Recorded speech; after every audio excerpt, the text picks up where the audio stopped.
Hello and welcome again to Tomi Talks TV. I have a special announcement for all my friends in Lagos and in Abuja.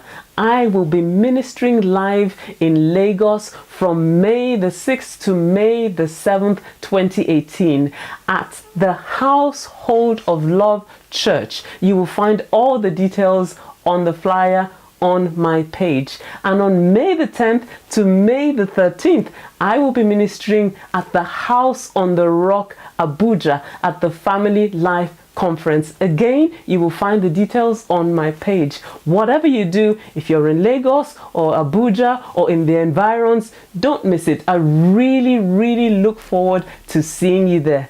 Bye for now.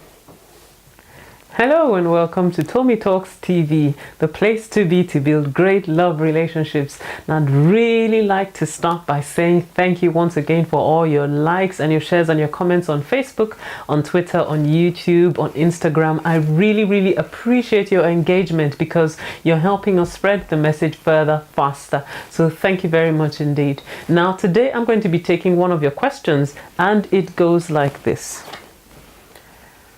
Thank you for your videos, they have been very helpful. I met a lady I really loved, however she told me that she had a problem with commitment.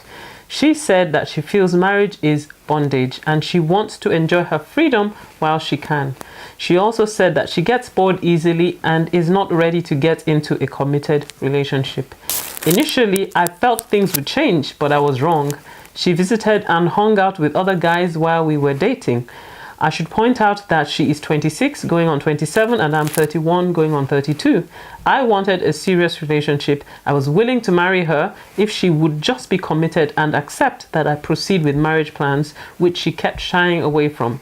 I confronted her many times about being faithful and committed, but she always had excuses to give. She said if I loved her enough, I wouldn't mind if she had other guys, that I would fight to eventually have her to myself. That view was against what I believed and I had to let go.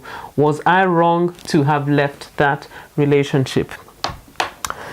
Now, I have to say you were 100% right, because you see, when you know and you're clear about what you want in your life, then it's very easy for you to identify someone who will not fit into that picture of the future that you have. So it's clear that in the area of marriage, you had very different values from this woman. So clearly you value marriage, it's something that you respect and you're prepared to be committed to, but she clearly does not have the same kind of value for marriage. And it is always a mistake to marry somebody who has conflicting values from you, especially in an area that is as crucial as marriage and commitment to marriage, because you really cannot make a marriage work without commitment. And the person who will not be committed in a relationship can certainly not be committed in marriage. So you made the right decision by breaking up this relationship. Now, the second thing to say is this: even if you had managed to get her to marry you, your commitment would not be enough to compensate for her lack of commitment. So commitment is a personal thing,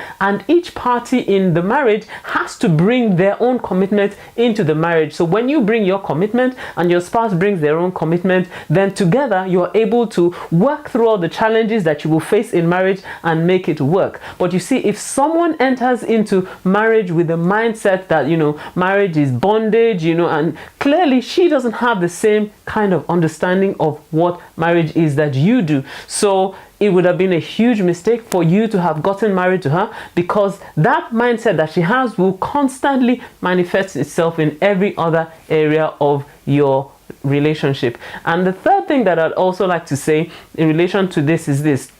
You see, when it comes to the issue of pursuit, obviously the men usually are the ones that will initiate the pursuit in marriage, because that's how it has been in scripture, and that's generally the way it is in relationships. So a man pursues and usually the wife or the woman responds. But I also have to say that pursuit should be a mutual thing, especially after you get married. There should be a constant pursuit of your spouse, both as a husband and as a wife. You should constantly, be reaching out to, to be a blessing to them, reaching out to draw their heart towards you, reaching out for intimacy. So for her to expect that you should pursue and, she should sit back and, get involved with all sorts of other people's and then you should fight to keep her, that is a faulty mentality that will certainly have done damage to your marriage. So I have to congratulate you and say, certainly you made the right decision, and I will trust God with you that you will find a woman who deserves the level of commitment that you bring into a relationship. A woman who's prepared to be committed, who's prepared to value you and to appreciate what you bring into a relationship. Well, I hope this has helped you. If this has helped you, then please leave me a message on Facebook, on Twitter, on Instagram, on YouTube. And if you've got a question you would like me to answer, then head on over to tommytalks.com/ask and I'll answer your question next time. See you next time. Bye-bye.